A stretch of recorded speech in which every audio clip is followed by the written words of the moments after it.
Is retail truly dead? Some of the headlines that I have been reading lately have been crazy. When you don't have the time to wait for the cashier, this is what a Dillard's customer quoted. Dillard's customer takes over register because the employee is too slow. And I guess they don't have enough cashiers. A Target customer says regular register at the store was turned into a self checkout, not the regular self checkout, a regular cash register. They went over and they took over, honey, because it was going too slow. And then Walmart, Dollar General, Family Dollar, all charged with overcharging and they're slapped with considerable fines. And the list of absurdities go on and on. Can you believe that the oldest retail company in the US is 205 years old? It's Book Brothers out of New York. All of that to say that the retail industry is experiencing significant changes and challenges, leading to the perception that it is slowly dying, and several factors contribute to this phenomenon.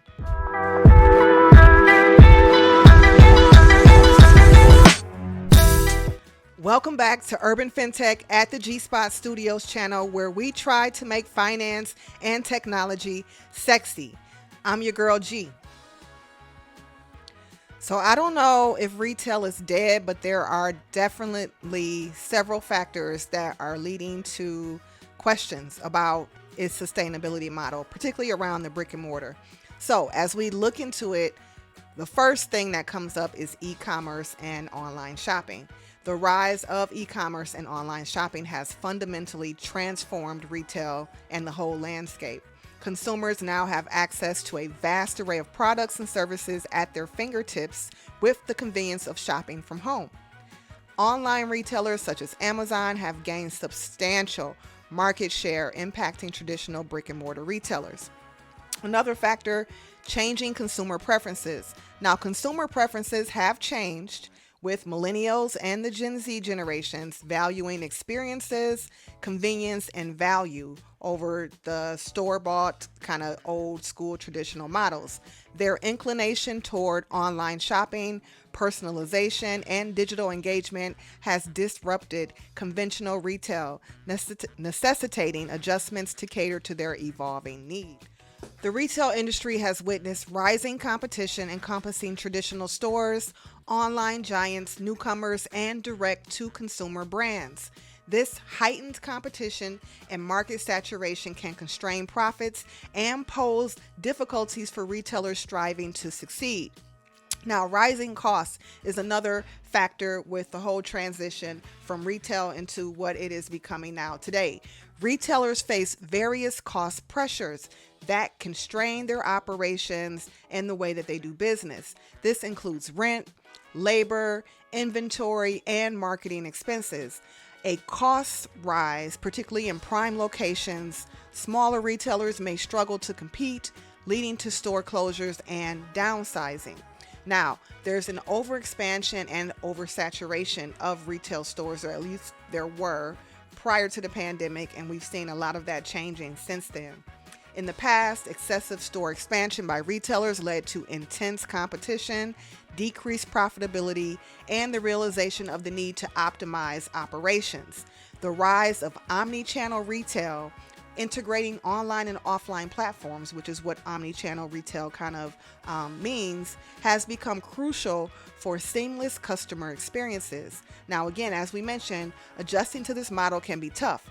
The COVID-19 pandemic exacerbated existing retail, and it created challenges like store closures, supply chain issues, and changing consumer behaviors, while also accelerating the shift to online shopping. Supply chain issues have also been a pain in the you know where. They can create a domino effect of challenges for the retail industry, impacting everything from inventory, the management of inventory, price volatility, delayed deliveries, increased costs, customer satisfaction, to the operational costs and the overall business performance. Now, despite these challenges, it's important to note that the retail industry is not completely dying. Successful retailers are adapting to the changing landscape by embracing digital transformation. focusing on customer experience and integrating online and offline channels. Additionally, physical stores continue to play a crucial role in the retail ecosystem, providing opportunities for new businesses and existing infrastructures. So, for example, Bonobos, I think that's how we say it, but if I'm wrong, correct me in the chat, started as an e-commerce company after Brian Sapley innovated pants to eliminate the problem of saggy, khaki diaper butt, honey. Who knew that that was an issue? And during this time at Stanford Business School, Brian's time, he began following this as he relocated to New York City and managed the initial merchandise shipping from his own apartment. Now, with time, the range of products expanded, leading to a flourishing business for Brian. However, as the company expanded, it encountered growing demand from customers who wanted to experience products prior to purchase. Consequently, Bonobos established numerous guide shops where customers can receive personalized fitting, styling advice, and have their purchases shipped to them. The online platform essentially operates as the company's back end. And as we know, businesses that attain long-term success not only identify where value is transitioning from, but also anticipate where it is moving towards and compete to reach that destination. Now, despite the challenges, many retailers that have already embraced omni-channel integrations are reaping the benefits. One notable example is Starbucks. Customers can order and pay for their drink using Starbucks app, which also offers personalized recommendations.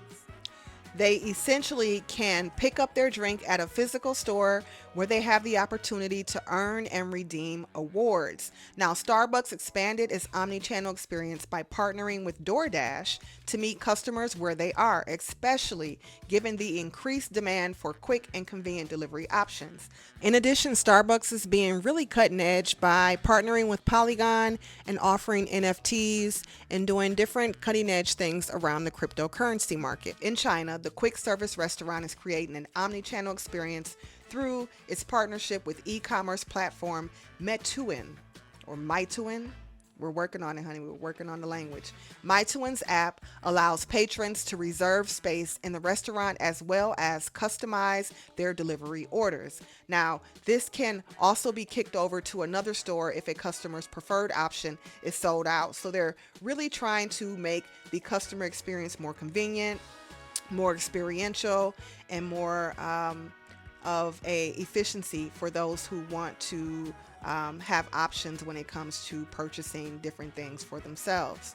So the truth is that the retail industry isn't dying, but it's going through some major shifts and needs to adapt to a world where the primary function of a physical store is not to drive transactions, but to service and support customers. Successful retailers are adapting to the changing landscape by embracing digital transformation, focusing on customer experience, and integrating online and offline channels, and reimagining the retail industry. Now, tell us what you think. Does retail still have sex appeal, or has the ship sank?